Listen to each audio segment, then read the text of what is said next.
tan whistle intensifies. Welcome back, everyone. Hello, everybody. We are back with free thoughts on Garden of Sinners. Murder Speculation Part A.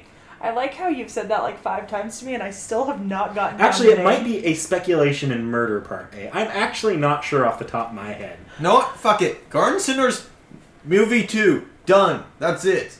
Okay. So with that being said, I'm gonna come right out and say that if I was to suggest anything based on this, I would definitely suggest Yukoku no Moriarty and Case Files of Lord Elmaloy, Rail Zeppelin. Yeah, that one definitely gets more into the supernatural mysteries at the very least, but a lot of it's in the same principle. So yeah, and branching slightly out, Black Butler actually. Yeah, Black Butler Because Black Butler also has a kind of like gory murders going on that he's investigating, and it's supernatural. Mm-hmm. So the 3 of those honestly work pretty well with this, I think, because the essence of this is a murder mystery whodunit. Like the first 2 movies are both murder mystery whodunits. And all 3 of those shows involve mysteries and murders and kind of a whodunit aspect. Even if in the case of Yukoku no Moriarty, it's a little bit twisted, which is why I like Yukoku no Moriarty, because it's the same topic but steps out a little bit. Outside of anime, I'd say you could definitely watch, for example, Knives Out would be a good movie to watch after seeing this. Or Murder on the Orient Express. Agatha Christie's works would be real good. Run the mystery train there. Yeah, pretty much. This is very heavily leaning towards a murder mystery recommendation. Like, if you like this, you'd probably like a good murder mystery. Maybe 91 Days? It's a bit more weirder, but it's also a bit more darker. I've never seen 91 Days, so I can't comment. 91 Days is a revenge story against a mob family. Yeah. Okay. So, kind of. Yeah. Yeah, I suppose. There's very little in terms of this genre.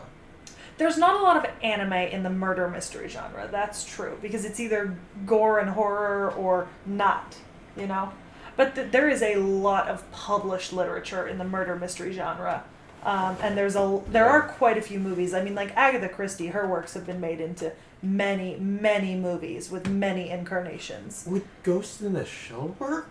No, Ghost in the Shell is a lot different. Yeah. It does have a similar storytelling style, though, to my understanding, where it jumps between time periods and it's more about individual stories. Yeah, but if you're basing it on just the part of this that jumps between timelines, you could also say Haruhi Suzumiya, 500 Days of Summer. I'm There's pretty sure the movie series' storytelling style was directly inspired by the Ghost in the Shell jumping around, though. Yeah, see, but that's not necessarily a story point. That's just a technique that well, just different things that people might latch on to. Yeah, but it's a technique that the writers are using. Yeah. That's essentially to preserve mystery, basically, and also kind of give more rewatch value to those who want to try and piece it all together. Yeah. No, my 3 recommendations, and then the movie and the books were based off the actual. Well, I feel like you can recommend things based off different aspects of something. I suppose. That's just one aspect, I think. So I think there is some legitimacy to that. Yeah. I do actually have a personal recommendation based on this. It would be Mirai Nikki or The Future Diary. Although this one does actually have a lot more, or Mirai Nikki at least has a lot more action than this movie does. This particular one for sure, yeah. Yeah. But it definitely follows kind of some of the similar beats, plays a little bit more into the psychological aspect of it, and it also is it is kind of a compelling murder mystery story in its own right. So, I mean, I'm gonna run down since Seki's already so kindly gone through the mystery aspect, I'll go a little bit more into the supernatural aspect. Go ahead. I'm going to hell. What? Ghost Stories dub and sub. I mean, I'm going to hell. Kinda. If you're looking at supernatural, and mystery. I know you've seen the dub only. Yeah. But in the sub, I mean, Ghost Stories is actually mystery investigation. It's just supernatural. Oh, you want me to go to hell? Sure. Ghostbusters. Ghostbusters. Who you gonna call? I don't think we have the rights to that. No, song, I wasn't on unfortunately. tune. It's fine. But if I'm obviously going to recommend running down the Type Moon Gambit. Go experience not the anime but the visual novel Tsukihime and then the Fate franchise, and then El Malloy you'll probably like. And then as well, I also recommend if you like the production style, or at least the style this anime is in, just run the Ufotable train as well. Go down the Fates and the Demon Slayers that Ufotable have done. It's kind of interesting to see the evolution of the style. Would erase work here? I don't think it would. I don't know. I don't think so, but then again, I've also not seen Erased in its entirety. Maybe if you like the lower key elements of Yeah. like the getting to know people and trying to figure out what makes them tick to solve a mystery kind of thing, but Yeah. I mean, it's definitely this movie series so far is something that you actually have to actively pay attention to. yes. Yeah. Like, everyone, pull out your active listening fox Yeah, back this from is elementary school and, like, use it, because you cannot just blow through this. it is a very wordy series. Yeah, this is not on background. Like, you need to be paying attention to both scene composition, sound design, and the actual subtitles on screen. And like stuff that we actually have watched for that was like that. Let's see, Snafu. What else have we watched? That's Snafu actually is like not fucking like this. No, where you actually have to pay attention to the background. You do not need to pay I attention don't to the think you have background to in pay attention to the Snafu. background in Okay. Snafu. Fine. What do you guys say? We have not really watched anything on the channel yet that's as intensive in Yeah. how much you need to pay attention. to Like, that. the closest I'd argue is Fate Zero, but even then Fate Zero can be enjoyed without doing that as well. Like, you can enjoy it for just the servants hitting each other aspect of it. Honestly, I think the only show we've seen so far that's required, like, even close to this level of attention to the composition of it has been 86. Yeah, 86 is pretty wordy as well. And in 86, it's not necessarily because you have to pay attention, but it's because in 86, everything you do pay attention to will give you extra context and help you and make the show actively better. Because I'd imagine that if you don't pay attention to 86, you're probably going to hate the show. Matter of fact, didn't But Connor say he hated it? Or was it No. We don't talk about Connor. Connor has shit taste. Connor is a demigod, but Connor has shit Go taste. see his top 10 anime. Yeah. Top 30, and it is fucking terrible.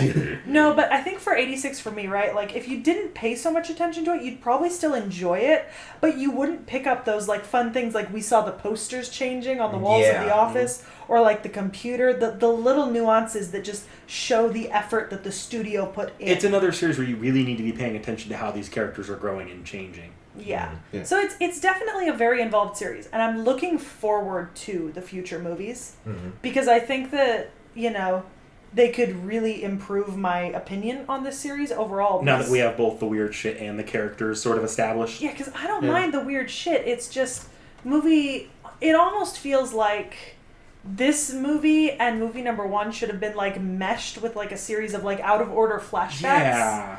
Like, we could have been in the time of movie number 1, but flashing back to all of these scenes and elements from movie number 2, and that would have made a complete movie, in my opinion, with character development and shit happening. Well, because the only problem, like, if you were to start with this one, the only problem is this does not give you all the indication that this is going to be a supernatural series. I don't think it needs to, though. No, it doesn't. No, you could, look, if you absolutely are interested in watching this series, you could start from movie number 1 and then watch movie number 2, or I would assume watch these in order of how they happened in the timeline. That's one and way you people will watch them. And you would probably enjoy this just as much, because I don't think that I would go into movie number 2 after watching this and be like, oh, I hate it, it's supernatural. You just have to know it's supernatural going in. I think. No, you don't. I don't think you do. I don't think that's a requirement. I think that that's just another part of the plot. Like, I wouldn't watch this, right, and then go, oh, I don't like this because it's supernatural all of a sudden. Like, movie number 2 still had a decent murder mystery going on despite it being supernatural. And in fact, it would have enhanced it, in my opinion, following up this movie, having it be slightly supernatural. Honestly, I think watching this in the order of 2 and then 1 would have made a really good set of movies. Trust me, if I could have, I would have shown you movie number 2 first. Yeah, unfortunately, we have fucked rules. Yeah, you would like to fuck me over. Look, don't come whining to me, my friend. Well, it's going to be pretty bad when we have to go with Gundam Ether as well. Oh, I know Gundam's Gundam's fun. gonna be fine. Gundam's gonna be fine. We start from the first Gundam. You just have to get yourself over the fact that old. Yeah, Gundam is Gundam. Also, pretty much all of the Gundams are fairly disconnected. They're not like Garden of Sinners where they're an actual, like, one after another timeline. Yeah, no, like there's an actual diagram if you go onto Google. And Look, see there it. is, but you don't have to do that. Gundam is not as interconnected as Garden of Sinners is. Like, this is an actual linear storyline involving a certain set of characters. Gundam is not like that. Like, every Gundam series is a different main cast. Okay, I'm going to quiz myself here on the order. I think the actual canonical order is 2, 4, 1, 3, 5, 6, 7, epilogue, with parts of movie 8 scattered throughout all of them. And Okay, this is wait, specifically for Garden Center. So go back over that. 2, Okay, yes. 4, Yes. 1. No. Is it 3? 3. 3, 1. And then 1. That'd be 5. Yep. 6. Mm-hmm. Parts of movie 8, so they might identify movie 8 there. Is movie number 8 Mirai Fukuin? Future, yeah. Future. Okay, so that one, part of it comes between 1 and 5, and then the rest of it comes after the epilogue. Yeah, it's a series of vignettes. Yeah.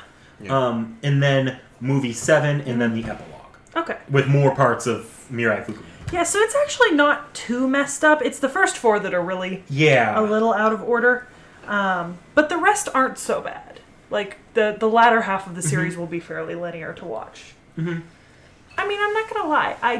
You know that I don't love out of order series. I know you don't. But for me, this is easier because each part is set in one specific time period. And it's a fairly more contained story. Yeah, if they were flipping around in the middle of the movie, I'd have a bigger issue with this. But I'm actually okay with this because it's the Indiana Jones example, not the 500 Days of Summer example. Right, but that's what you would recommend that's what you wanted them to do with 2 and 1, though, is to jump back and forth between the two. Yeah, but then, you know. They do some interesting stuff. I will say these series can get a little bit experimental in both production and in storytelling. Yeah, definitely. Also, god damn it, Shiki having to give basically a people that die when they are killed-esque speech. Look, same writer as Fate. They have all the elegance of George Lucas and his Star Wars prequels. But also, it's a lot easier to be kind of, like, poetic in Japanese than it is in English in some ways. Yeah. Because Japanese is more concise about it. It's a very more elegant language in comparison to English, where English is a lot more blunt. Not that people actually speak like that in Japanese either. Yeah. Like, you when you think of finely spoken English, you think of, like, maybe, like, fancy people British speaking. You think of the Queen's English. Exactly. Because you definitely don't think of Cockney. Yeah. But you think of the Queen's English. Exactly. Yeah. Whereas, I don't know. There's a lot of different dialects to Japanese as well. I think the difference is when you look at Japanese, like Japanese has the potential to do like beautiful like poetry and that sort of thing, and they have a very formalized speech pattern that you can choose to use. And you can do it all in a much shorter amount of time. And unfortunately, Japanese has the formal tones, like you just change your endings to become a more formal kind of artistic, elegant address. Mm-hmm. English doesn't really have that opportunity.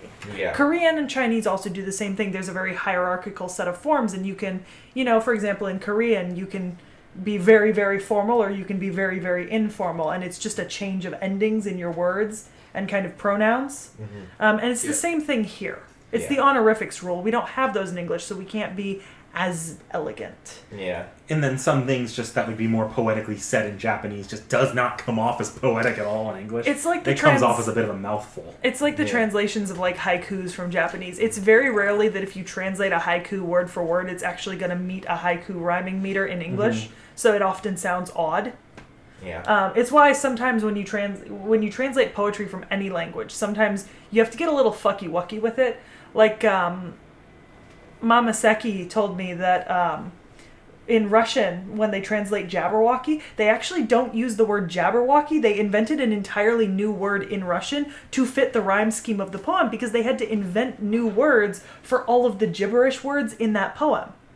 So the poem means the same thing, but every single one of the gibberish words has been changed to fit the rhyming scheme that it needs to have in Russian, with the words that are actually there. That's why there's always this big hullabaloo about why don't we more naturally, like, directly translate stuff instead of, like, doing this weird localization process. It's because It doesn't directly translate, you lose a lot of the meaning by simply directly translating.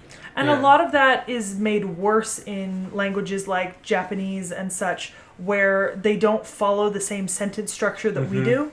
Like, sentence structure in Japan is very, very different. It's much easier to do a one-to-one translation from French or Italian than it ever is to do one from an Asian language. To another, like, of the other languages. Yeah. So that's just kind of a common pitfall of working with translation from one language to another, you know? Yeah. I mean, if you translate the works of, like, Virgil, they sound like absolute shit if you don't artistically, like, change them. So that's also kind of why there has to be a bit of an artistic spin put on all these localizations. And part of the localization process is also sometimes just finding synonyms for certain words, you know? Like, certain concepts just don't exist in English. Yeah. I know it's a really bad example, but that Pokemon, the jelly donut instead of onigiri, because onigiri is essentially, I mean, it's something encased inside of a starch that you can eat on the go. Yeah. It's kind of the same thing as, like, a donut by base definition, but it's very, very different. It's different enough to where it's like, what the hell are you talking about? Yeah, it's a bad example, but it is an example. I mean, go look at the Jugemo Rakugo, I think it's called, and directly translate what that means, and it'll be even more of a mouthful, I promise you. Yeah. Yeah. Exactly. So, yeah, I mean, that's all I really have to say here, I think. Yeah. Anyone else have anything they wanted to bring up before we start going into our next submission here? So I know. Okay, so briefly, since we're in free thought still, so I know you said this is a little bit more tied to fate than it is Tsukihime. Why is that specifically? Just deep timeline more stuff. It is confusing for Fate fans as well. I don't really think I can do it justice as to what I mean by that now. Okay. I'd say that your best bet is to just live with the idea that they all are happening on the same planet. Yeah. At just different times and different places, mostly unconnected to one another. Yeah. Like for example, how, like, you know, during Death Note, everything that was going on in Japan, the rest of the world was still going round. Like, in America, society wasn't changing because of what was happening in Japan. Right. Yep. It's that rule. Anything more that I say is something that it's just the Fate franchise being the Fate franchise. Like, a quick example here: did you know Fate Zero technically is not technically, as far as the Deep Lore goes, a prequel to Stay Night? They're technically two different universes. No, yeah, I did actually. It's dumb. It's really very dumb. It's really dumb. Yeah. And it's that same kind of dumbness. Yeah. With here as to why it's Fate, not Tsukihime. Yeah. That's why I don't want to get into it, because it's very specific, and the details are very fucky wucky. Yes. Very. Kanoko Nasu, pull the fucky wucky. Yeah. I will say this.